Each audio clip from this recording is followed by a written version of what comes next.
Picture this. Your government hands over tens of millions of dollars to the news industry, and somehow nobody has to tell you about it. Not a footnote, not a disclaimer, not even a tiny asterisk at the bottom of the article. Sounds like the plot of a political thriller, right? Except this isn't fiction. This is Tuesday in Canberra. Welcome back to Australian Dish, where we turn question time into something you'd actually want to watch.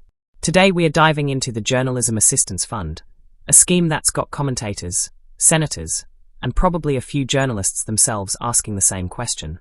Who exactly is paying for the news you read? So here's what actually happened. Communications Minister Anika launched the Journalism Assistance Fund back in November, and the numbers are worth sitting with for a second. We are talking roughly $67 million, flowing to more than 2,000 journalists across 184 newsrooms. The pitch from the government was simple and, on paper, kind of noble. Local journalism is dying, regional papers are shutting down, and someone needs to keep the lights on so Australians in diverse communities still get their stories told. Publishers receive around $39,000 per full-time equivalent journalist, spread over 3 years, with payments running through to March 2028.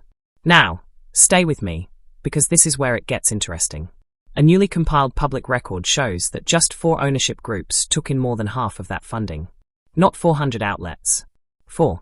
That's the kind of statistic that makes you do a double take, rewind, and read it again just to be sure you didn't misplace a decimal point.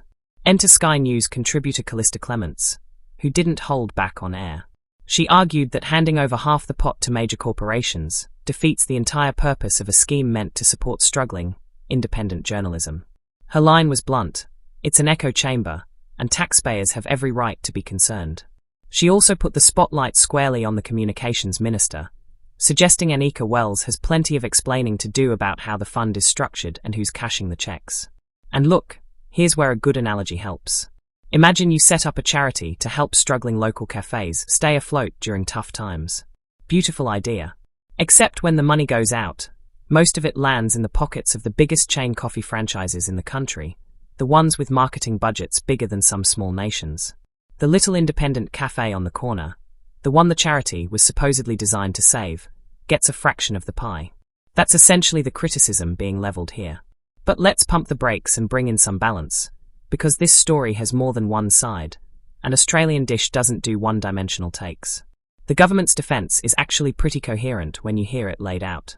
Minister Wells has framed the fund as essential to keeping Australians informed and connected, arguing that quality journalism simply cannot survive without support in an era of digital disruption and shrinking newsroom budgets.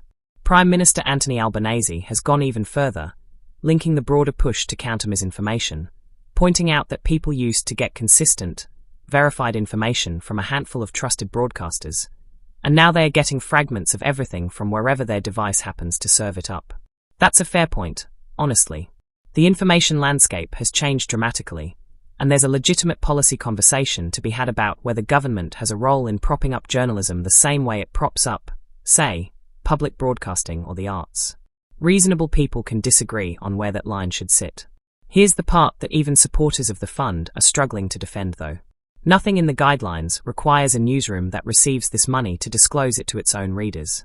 So an outlet can report on Anthony Albanese, on Anika, on the entire Labor government, or on the department handing out the grants, without ever mentioning that its own wages are partly funded by that same government.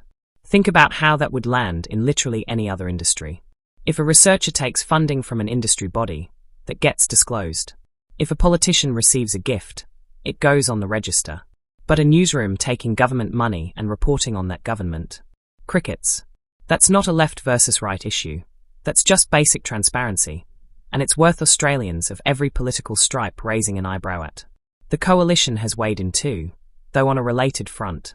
Shadow Communications Minister Melissa McIntosh has separately raised concerns about government media spending, specifically around a different campaign, arguing that taxpayer dollars need to be justified by results, especially when everyday Australians are dealing with cost of living pressure. It's part of a broader pattern this year of the opposition scrutinising exactly how communications funding is being allocated and whether Australians are getting value for money. So what does this actually mean for you, the person scrolling through headlines every morning? A few things. First, transparency in journalism just got a lot murkier.